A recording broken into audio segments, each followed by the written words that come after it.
Pato, ¿cómo estás? Buenas noches. ¿Todo bien, ¿Cómo Emilio? andás? Muy bien, con frío, pero bien, todo Bien, bien. bien. ¿Se escucha? Te escucho perfecto. Te veo un poco pixelado, supongo que tendrás algún problema de señal, pero te veo.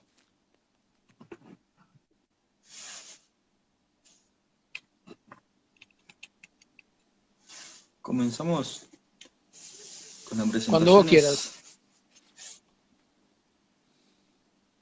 Mi nombre es Santiago Capitán, estudiante de periodismo deportivo en Buenos Aires. Por el momento me encuentro en mi ciudad, General Roca, Río Negro. Hoy estamos con Emilio Fochar, director de la Escuela Argentina de Profesores de Pádel y un gran referente entrenador en Argentina.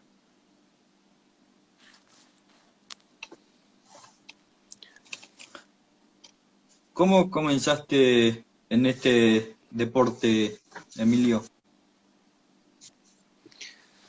Empecé en el año 1986 jugando un partido. Yo jugaba tenis, tampoco era del otro mundo jugando al tenis y me encantó. Realmente me encantó. Eh, Como yo fui instructor de artes marciales, el tema de la parte biomecánica, de los puntos de impacto, me queda muy fácil.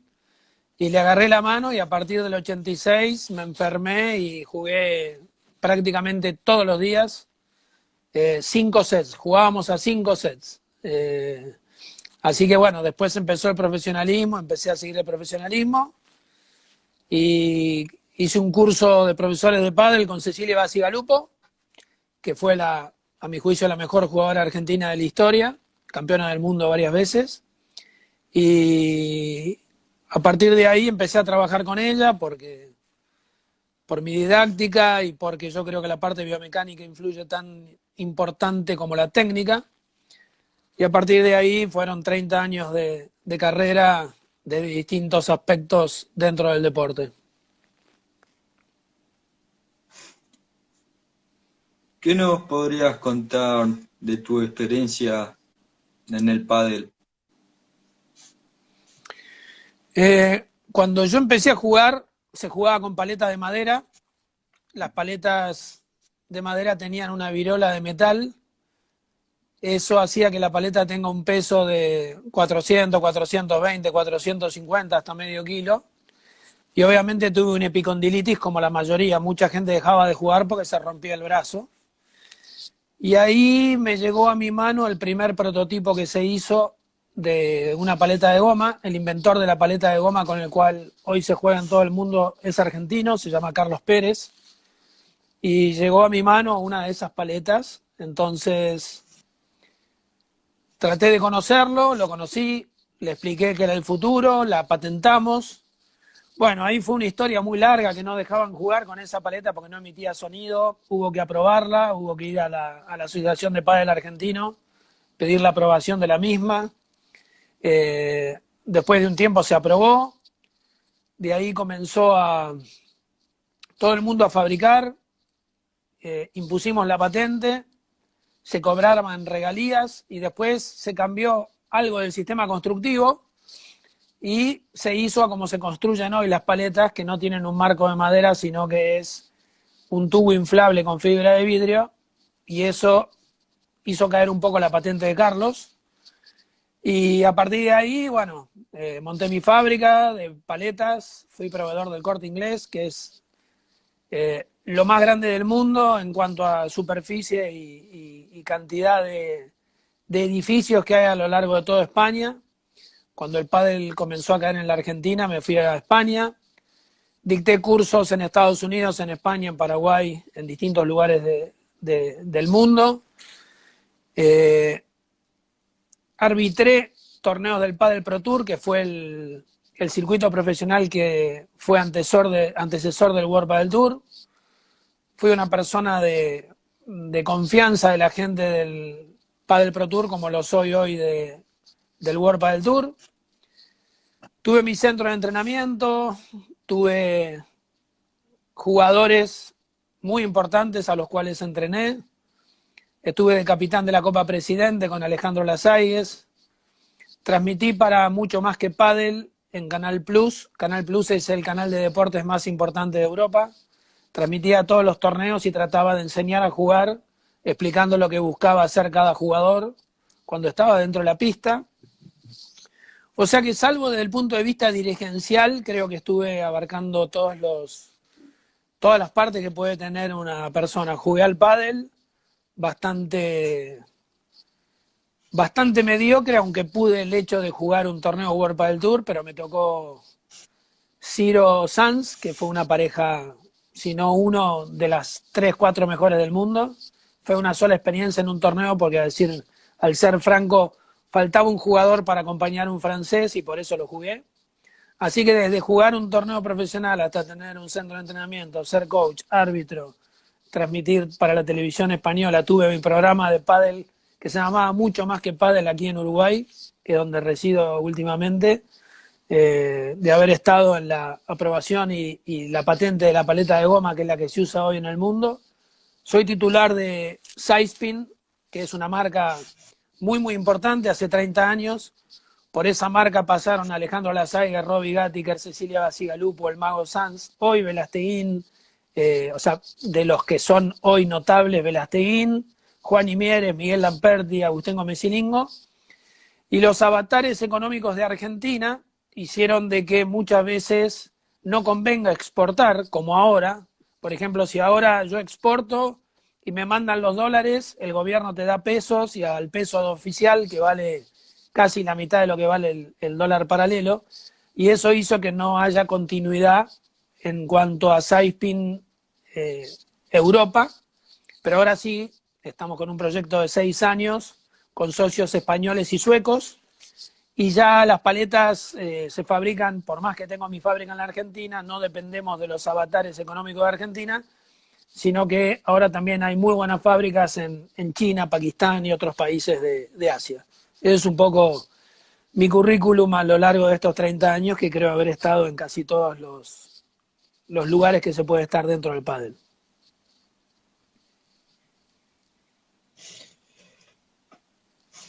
¿Cuáles son las mayores diferencias de las paletas antiguas con las actuales?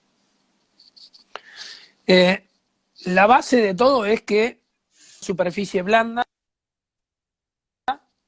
Las paletas pueden ser de goma eva, etilvinilacetato, o de polietileno reticulado, que es el foam, ¿no? Las dos almas de la paleta son la goma o el foam. Y después tenés la cáscara de la paleta, que puede ser fibra de vidrio o carbono. Todo lo demás no existe, porque Kevlar se puede poner en algún refuerzo, pero es muy difícil de agujerear y demás. La paleta hoy puede pesar 330 gramos, cuando antes te hablaba casi de medio kilo. Esa es la base. Obviamente despide muchísimo, porque la bola, cuando entra en la cara, hace un efecto catapulta y vuelve a sacar la pelota, por lo tanto ayuda a la velocidad final de la pelota, pero lo más importante es que no lesiona el miembro superior, los brazos del jugador, y el césped sintético hace que evites mucho más las lesiones de los miembros inferiores, que en el año 94 uno de los grandes problemas del pádel fue que la gente se lesionaba por jugar con paletas muy pesadas, por tener que jugar en cemento y no en césped sintético, y porque realmente, al ser un boom, jugó muchísima gente que nunca hizo un deporte, que se hubiera lesionado jugando cualquier deporte. Esa es la realidad.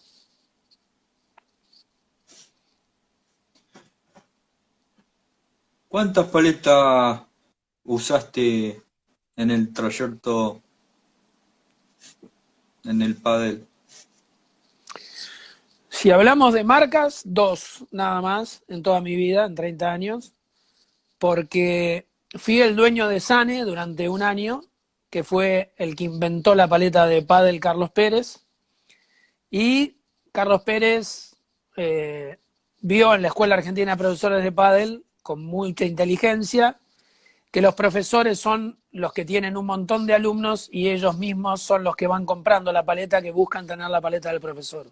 Por lo tanto, Sane fue parte de mi vida hasta que side spin, que es mi marca, hay 3 efectos en el pádel. La que voy por arriba de la pelota, que es el top spin, la que voy por abajo de la pelota, que es el slice, y la que voy por el costado de la pelota, que es el side spin. Side spin, la traducción es efecto lateral. El top no se utiliza en pádel, porque si yo le pego una pelota con top, cuando pique, toque el vidrio, se va a levantar y me van a contraatacar. Se utiliza mucho el slice. Pero cuando yo creé la marca, que fue a principios de los años 90, empezó a jugarse un golpe que se llama víbora, que es parecida a la bandeja, pero que en vez de ser plana, se juega con side spin para que la pelota gire sobre su eje y al tocar un vidrio y el otro vuelva a pegarse al vidrio lateral, complicando así la devolución. Vos fijate que cuando un jugador tira una muy buena víbora en un partido, generalmente se va a la red porque esa bola va a ser de vuelta con dificultad. Y entonces está en la red para sacarla de la cancha o tener el último tiro. Es uno de los golpes donde más se prepara para ganar un punto. Por lo tanto, con sidespin transcurrí ya 26 años siendo el dueño y teniendo la fábrica, que hoy la maneja mi hijo en la Argentina, pero fueron 2 marcas nada más que las que usé. Y paletas, calculo que unos 3 modelos distintos por año, porque yo testeo las paletas de mi propia marca, y si la marca tiene casi 30 años, tenemos que hablar de que habré jugado cerca de 100 con 100 paletas distintas. Respecto a formatos y composición. Marcas, 2. Sane y Saipin.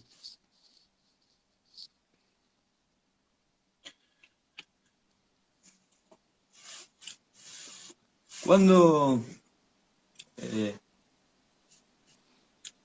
hiciste el curso de entrenador? ¿Cuándo empezaste a entrenar? ¿Qué sentía ahí? Quiero saludar primero al Totó Carnegia, que es un jugador World Padel Tour, que está sintonizándonos. Uno de los jugadores con más talento. Mirá, te hablé de Cecilia Basigalupo. Cecilia Basigalupo, campeona del mundo, para mí la mejor jugadora de la historia argentina, también están conectados, así que quiero saludar a esos 2 grandes del pádel. Como te conté, con Cecilia hice mi curso de profesor y después tuve la suerte de hacer los cursos con ella, donde ella mostraba los golpes y toda la parte táctica siendo una gran campeona del mundo, y yo daba toda la parte didáctica, que es tan importante en el aprendizaje como la parte técnica. Ahí está saludándonos Cecilia. Cuando Cecilia, obviamente, el pádel comienza a crecer muchísimo en Europa, Cecilia comienza a irse a Europa y hace una gran carrera, siendo campeona del mundo, como te dije muchas veces. Yo me traje de Rosario, para mí, a uno de los jugadores más talentosos de la historia, como el Pollo Novillo. Y con el Pollo Novillo hicimos, calculo que más de 100 cursos de profesores e hicimos unos 20 o 30 cursos de entrenadores. Ya, porque el profesor, cuando vos tenés un carnet para enseñar, tenés para enseñar a principiantes intermedios. Ya el curso de entrenador te da para entrenar jugadores de primer nivel o hasta profesionales. Así que el sentimiento es muy bueno porque vos ves cómo los jugadores o profesores van entendiendo los conceptos, van mejorando su técnica, van poniendo en práctica todo lo que es tácticas, y realmente la satisfacción de entrenar a alguien que llegue no tiene comparación. No puedo explicarte lo que es. Personalmente estoy en Uruguay hace 6 años y entrené a Manuela Álaga durante 3 años. Manuela Álaga es una jugadora uruguaya que se fue el año pasado al World Padel Tour y fue la jugadora que más puestos ascendió en el ranking World Padel Tour. Y como entrenador, creo que no hay nada más satisfactorio que una persona triunfe en base a todo lo que vos estuviste enseñándole y hablándole y estando al lado de ella. Creo que para aquellos que nos dedicamos al deporte es lo máximo. Saludos a los que se están conectados también. ¿Cómo es un entrenamiento de pádel? Personalmente, comienza con una entrada en calor fuerte, y aparte de la entrada en calor que se hace sin paleta en la mano, yo hago entre 7 y 10 minutos de una bola arriba para que busques un smash cerca de la línea, que me la tenés que jugar a que yo la tenga fácil, porque te voy a jugar una volea y tenés que venir a la red a volear. Hay muchos jugadores que se quedan en el medio y yo lo que busco es una traslación anterior-posterior para que trabajen los cuádriceps y los isquiotibiales. Ese de arriba abajo, arriba abajo, arriba abajo no es nada más ni nada menos que lo que ocurre realmente en un partido. Porque el jugador, si vos estás en el fondo, te va a atacar, vos vas a tratar de salir de globo, va a tener que retroceder, y si vos lo ves que no retrocedió rápidamente, le vas a jugar una bola por abajo. Así que eso lo hago con un timer, que es un tiempo entre 7 y 10 minutos, para que el jugador vaya calentando y vaya logrando el control de la pelota. Tiene objetivos, tenemos que tratar de hacerlo, en el caso de los buenos jugadores, esos 7 o 10 minutos con 10 pelotas. Si una de las pelotas se va mala, porque la deja en la red o porque va a la pared lateral o a la de fondo, se toma otra pelota. Entonces vos terminaste esos minutos mirando cuántas bolas quedan en el sector de tu campo. Y ahí te demuestra si está dentro del parámetro razonable, que tiene que ser no más de 10 pelotas en el caso de un jugador de alta competencia. Después, obviamente, vas a trabajar en defensa, donde va a ir a la parte defensiva y vos le vas a atacar con voleas o más, y va a tener que hacer lateralmente. Le vas a jugar una pelota al vidrio lateral, después vas a jugar una pelota al medio, y con eso vas a estar precalentando toda la parte central y exterior de las piernas, los aductores y demás, para ya después saber que el jugador está libre de lesiones, para trabajar ya con cosas mucho más completas, que se trabajan con el sistema de drills, que los drills son la unión de 2 o más golpes que simulan una hipótesis real de partido. Ejemplo, voy a tener 3 bolas. La primera te voy a hacer volear, la segunda te voy a jugar un globo para que hagas una contrapared, y de esa contrapared te voy a jugar un smash para que salgas para adelante y me ataques vos y mantenemos un duelo de voleas. Ese es uno de los drills típicos, que son ni más ni menos que lo que pasa en un partido. Te voy a jugar una pelota en la volea, veo que voleas bien, te voy a jugar un globo. El globo, si llegás exigido, vas a hacer una contrapared, y de esa contrapared te voy a jugar un smash, y vos vas a salir para adelante para contraatacarme. Cuando uno entrena a un jugador, lo que busca son hipótesis reales del partido, porque no solamente la memoria cerebral, sino la memoria muscular ayuda para llegar al máximo dentro de un aspecto competitivo.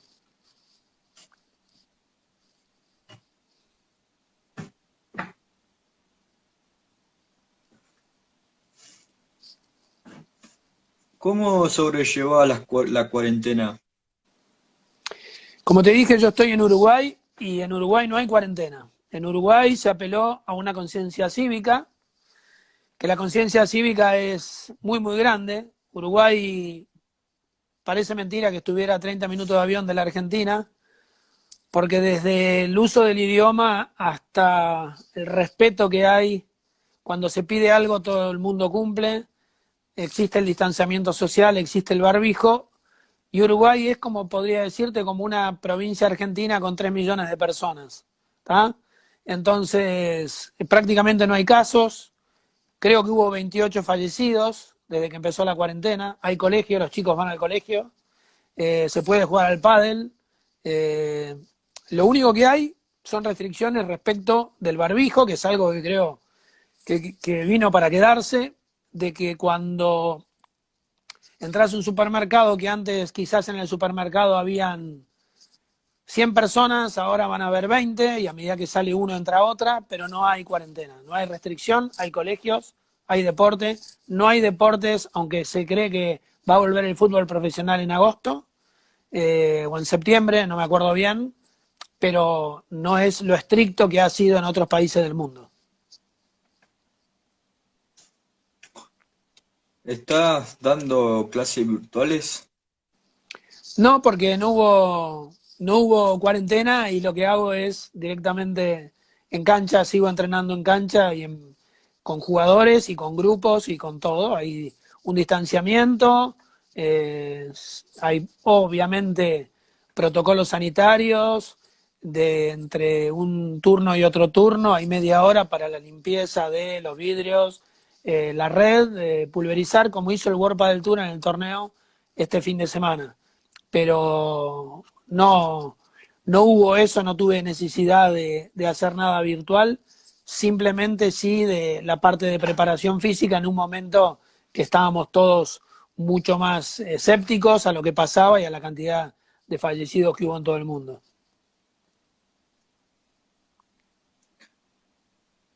¿Qué le recomendarías a los clubes del país de Argentina?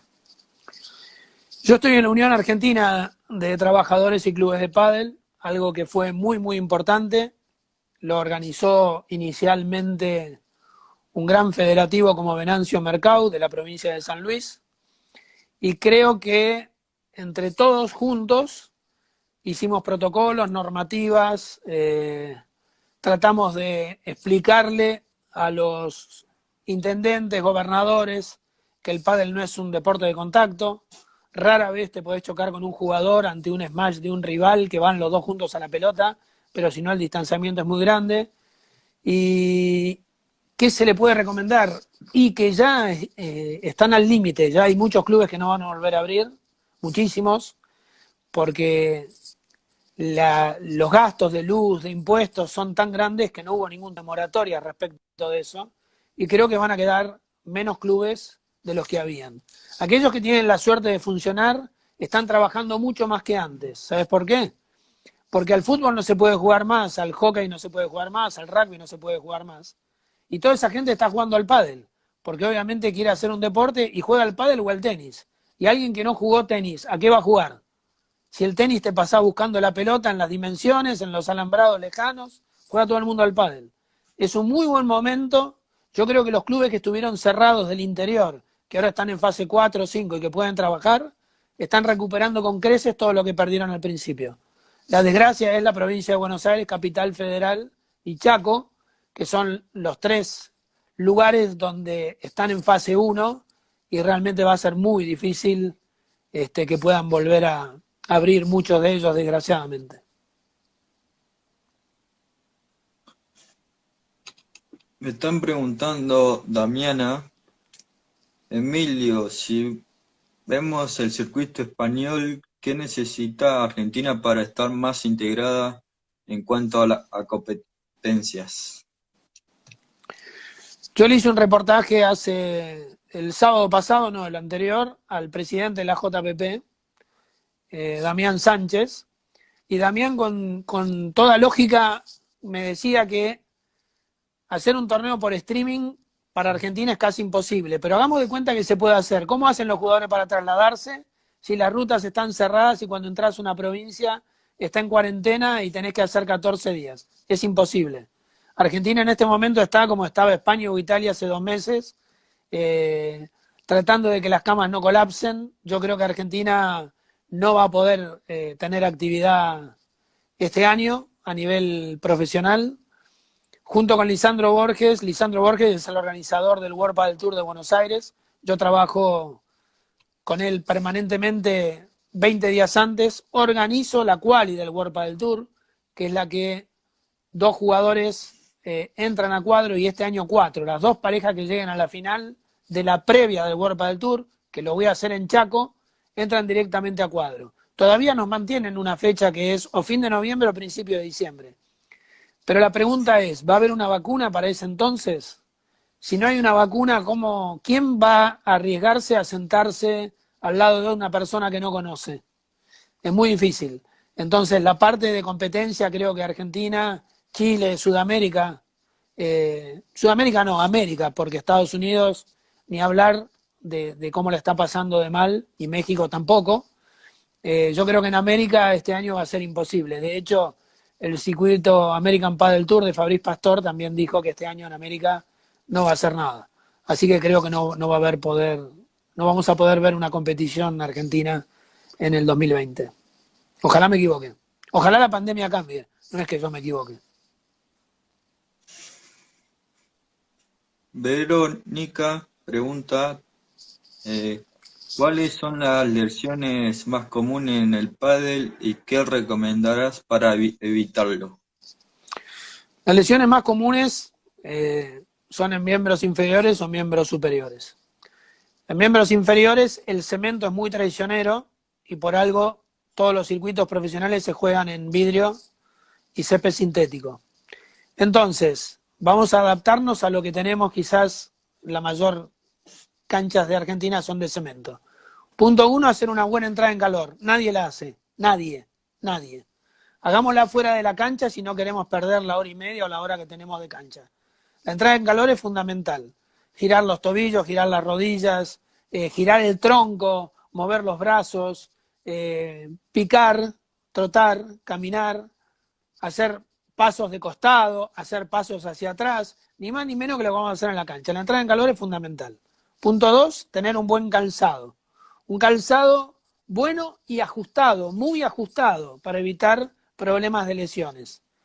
Punto 3, tratar de ir a tomar 1 o 2 clases para saber lo que son pasos de ajustes. Cuando hay cemento, porque yo he dado muchos años en cemento, cuando yo juego un smash a una pared compuesta es que toque la lateral, la de fondo, y yo quiero escuchar la zapatilla varias veces, porque ese uic de la zapatilla contra el cemento me muestra de que estás haciendo muchos pasos de ajuste.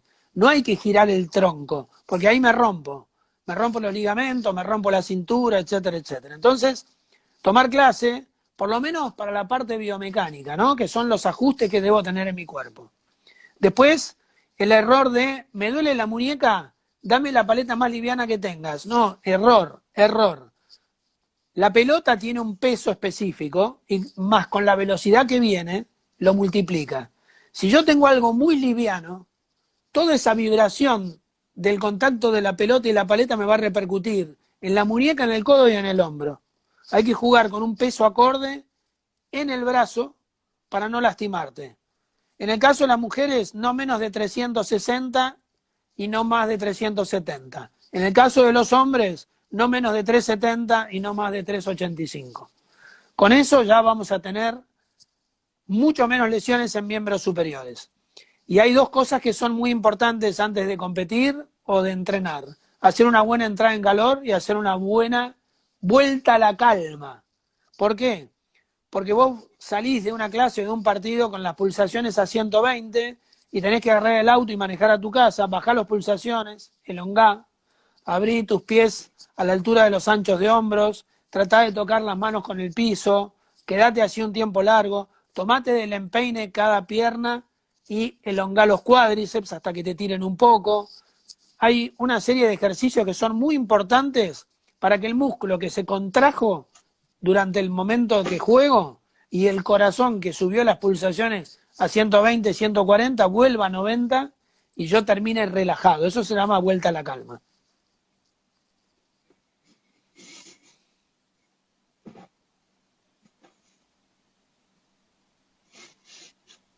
¿Cuál fue tu mejor golpe en el pádel?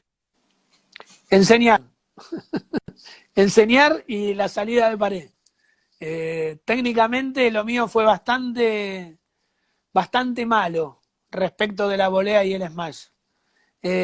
Siempre quise, lo que más me llamó la atención, que me subyugaba, era la dormilona, que la dormilona es cuando la bola viene de tu campo y va a pasar al campo contrario, agarrarla en el campo contrario, hacerle un giro con la muñeca que pique y vuelve a tu cancha. Esa la tengo profesional.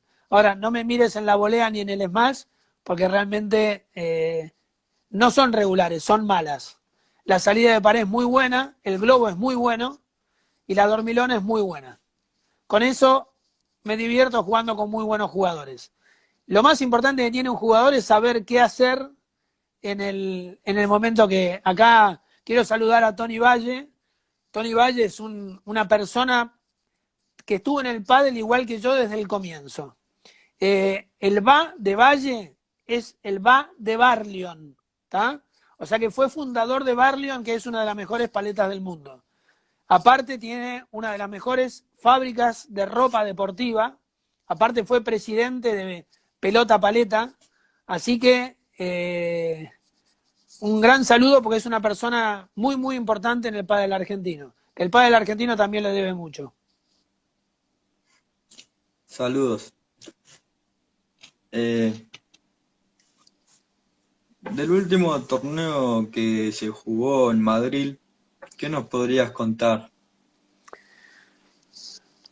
A ver, hace 2 meses, cuando se veía que la pandemia era tremenda, le ofrecí o le sugerí a uno de los dueños del World Padel Tour, a José Luis Serrano, una persona espectacular, de que haga un torneo a puertas cerradas, que lo transmita desde primera ronda y que sea por pay-per-view, como se transmite en Estados Unidos el Super Bowl o las grandes peleas de box. O sea, pay-per-view es pagar para ver.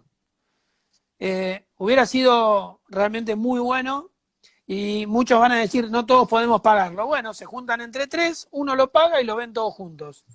Pero era una manera de que el World Padel Tour no pierda la fortuna que perdió, porque yo te garantizo que alquilar el Madrid Arena, poner 5 canchas de vidrio, tenerlo alquilado la semana del torneo, más toda esta semana para recomponer y sumarle 5 o 10 días de armado y 5 días de desarme. El World Padel Tour hizo un esfuerzo tremendo y yo no trabajo para el World Padel Tour, pero mucha gente lo critica. Acá Argentina y la mayoría somos todos criticadores, pero pocos hacen algo.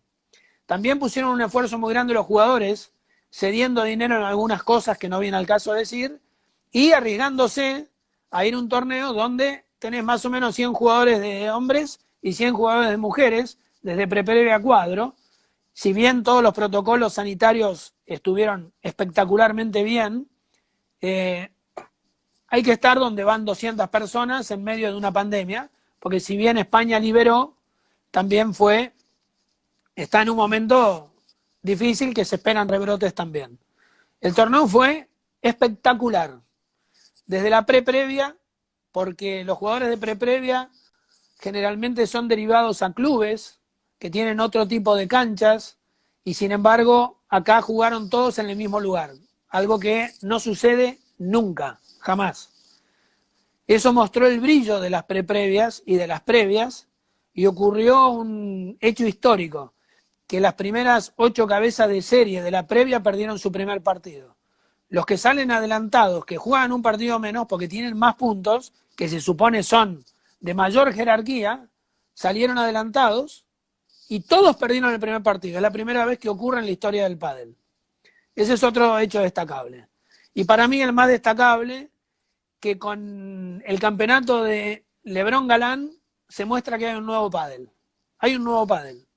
Un pádel que es a 250 kilómetros por hora, que tenés que jugarlo con cinturón de seguridad, que no jugás una sola pelota al otro lado como para decir la juego y vamos a ver qué hacen. Cada bola viene con una velocidad vertiginosa, cada bola tiene un objetivo para la bola que viene y realmente es otro pádel. Y va a obligar a todos a meterse en ese pádel, porque si no se van a cansar de ganar si nadie copia esa manera de jugar. Y esa manera se puede entrenar. Vos en vez de volear y volear para que te vuelva, no, tenés que volear para que no vuelva. En una de esas pelotas Lebrón le pegó de revés un cachetazo que la trajo a su campo. En una volea de revés. O sea, es otro pádel. Ha nacido otro pádel. No es la primera vez que hay otro pádel.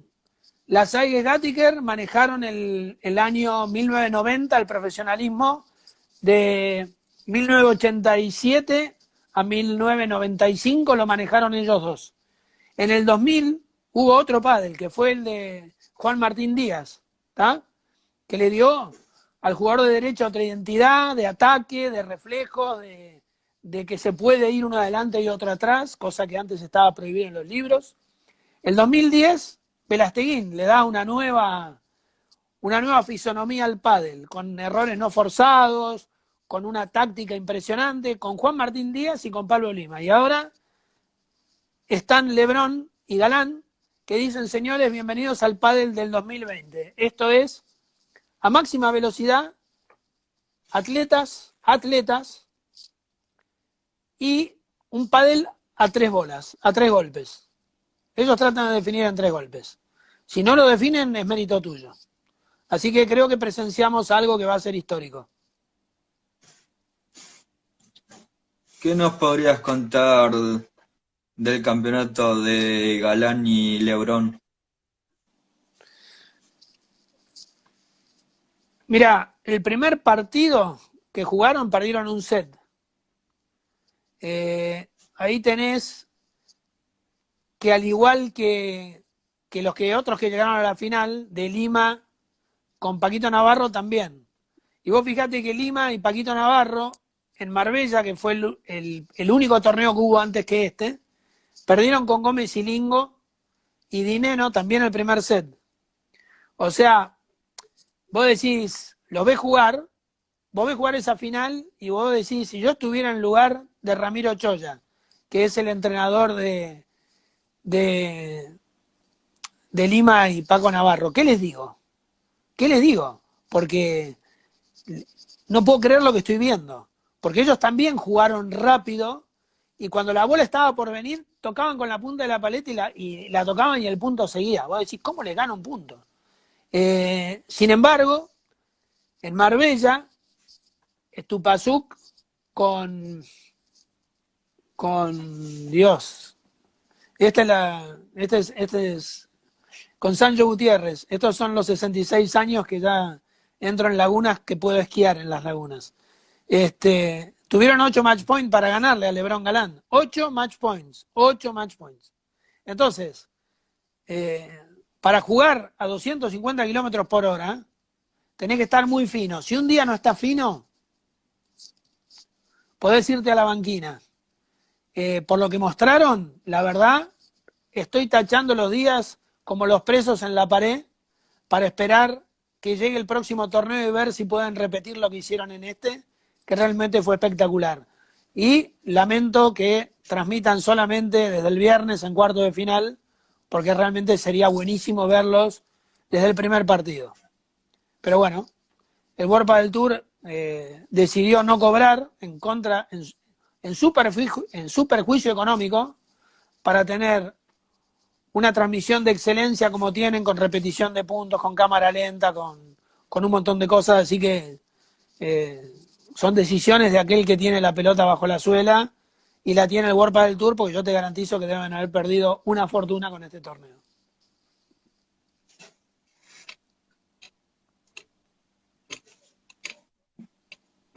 ¿A los jugadores le habrán afectado esto lo de la pandemia? Y olvídate. Los jugadores tienen contratos con marcas de paleta gigantescos, muchos de más de 100.000 euros al año. Muchísimos de 80, 70 y 60, pero muchísimos. Y después va bajando a medida de que el ranking baja. Hay juicios, hay quitas, y algunas pocas marcas pagaron el total del contrato, pero casi ninguna. El jugador no solamente se vio afectado económicamente por los contratos que tiene, que firma en cada año. Muchos tienen contratos de paleta y ropa, otros tienen contratos de paleta, ropa y zapatillas, son 3, más los parches que tenés en el pecho. En el pecho vale un precio, en la manga, depende si sos jugador de derecha, de drive, la manga derecha vale más que la izquierda.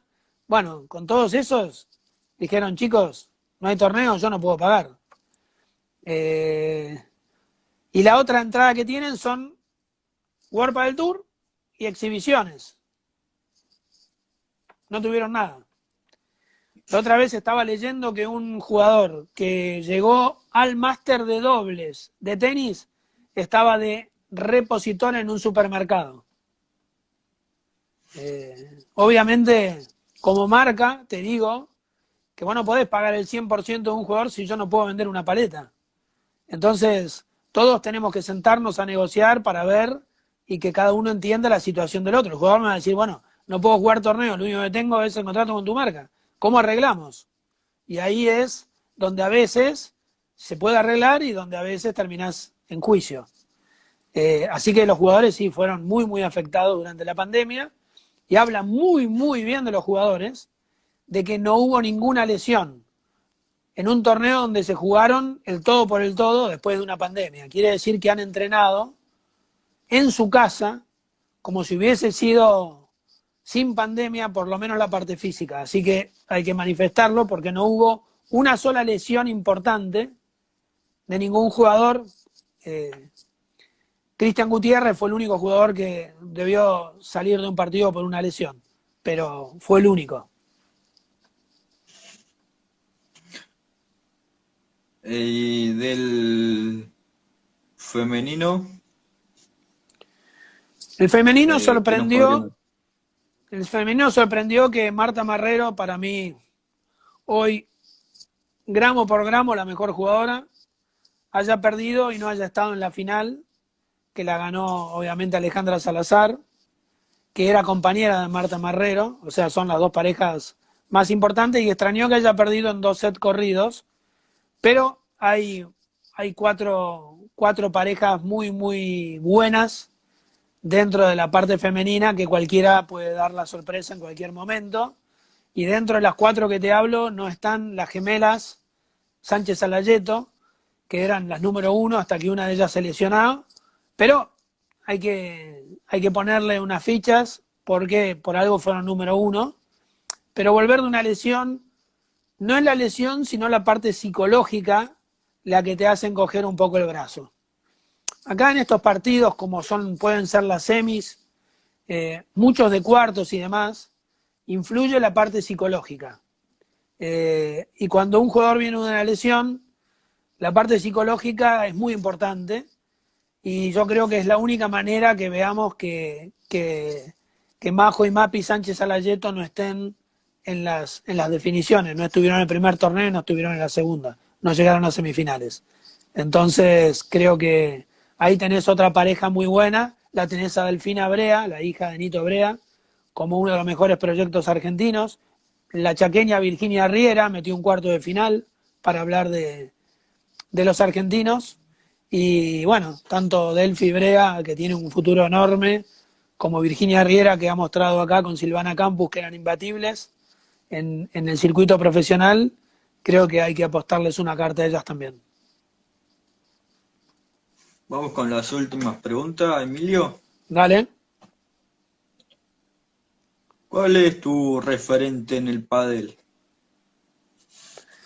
Alejandro Lasaigues, para mí, el mejor jugador de la historia.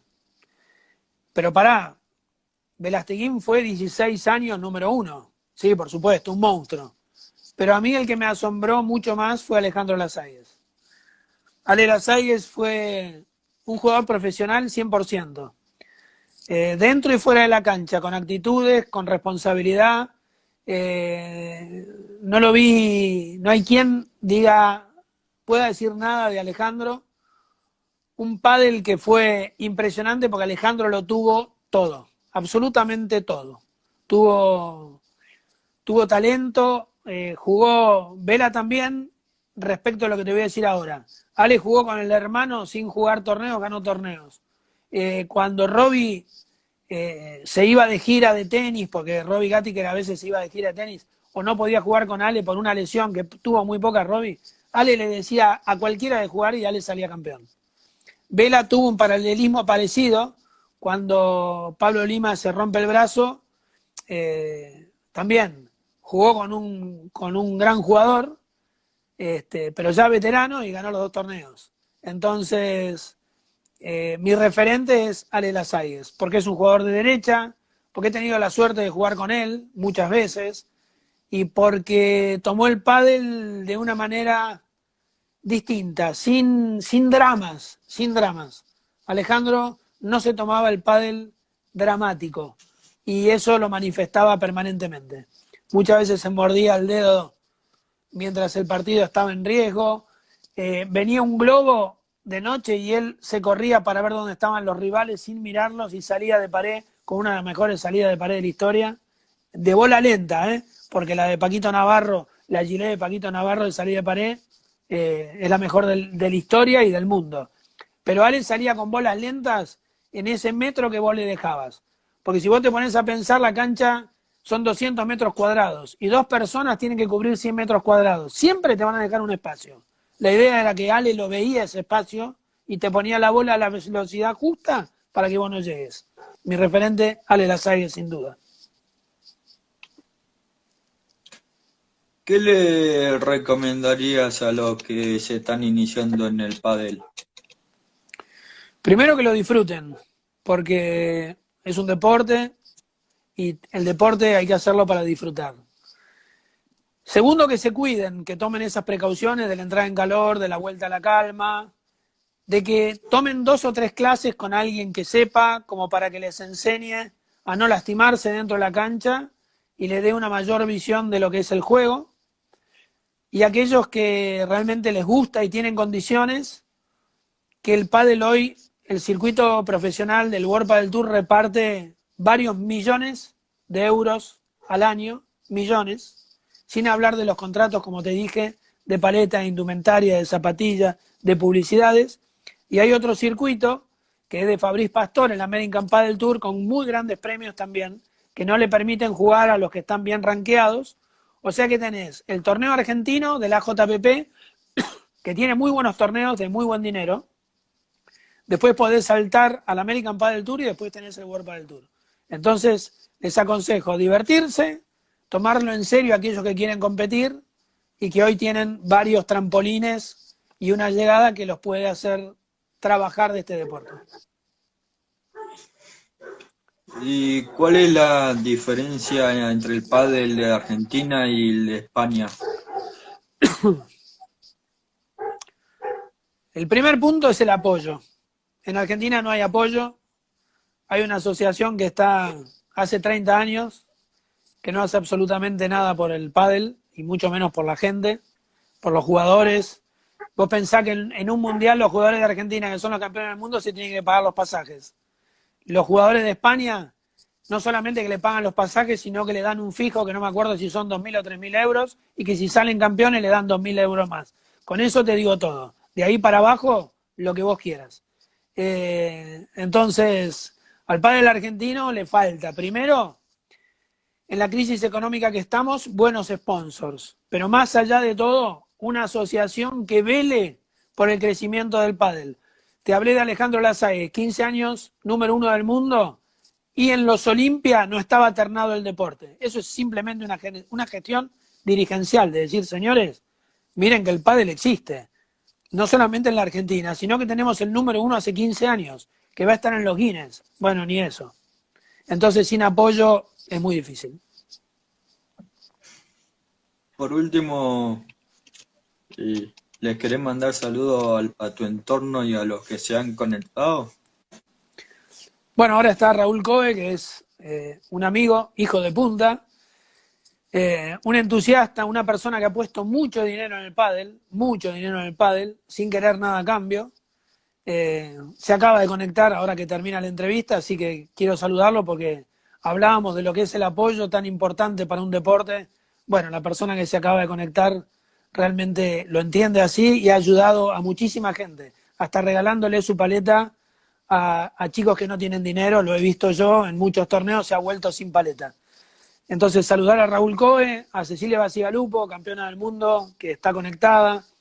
Estuvo conectado también jugador del World Padel Tour, a todos aquellos que han estado y que te haya servido esta entrevista para tu capacitación, que estás estudiando periodismo deportivo, y creo que es bueno que sepas un recuento de lo que pasa hoy en el pádel mundial, así que podés contar conmigo por privado si querés o tenés alguna duda sobre tu tesis para recibirte, lo que vas a elegir, porque es un deporte de franco crecimiento y a nivel mundial.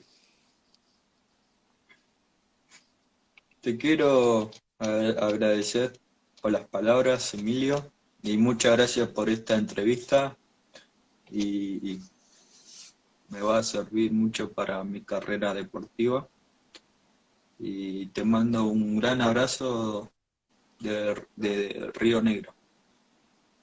Un saludo a todos y, como te dije, lo que necesites, contá conmigo por privado. A mí, cuando alguien me llama para hacerme una entrevista, que son muchas, por suerte, no me niego a nadie porque aportaron un grano de arena, ya sea del análisis del Padel 2020 que están haciendo Lebrón Galán o ayudarte en una tesis tuya para que te reciba de periodista deportiva, me enorgullece. Así que un abrazo y muchísima suerte. Muchas gracias a los que se han conectado y saludos.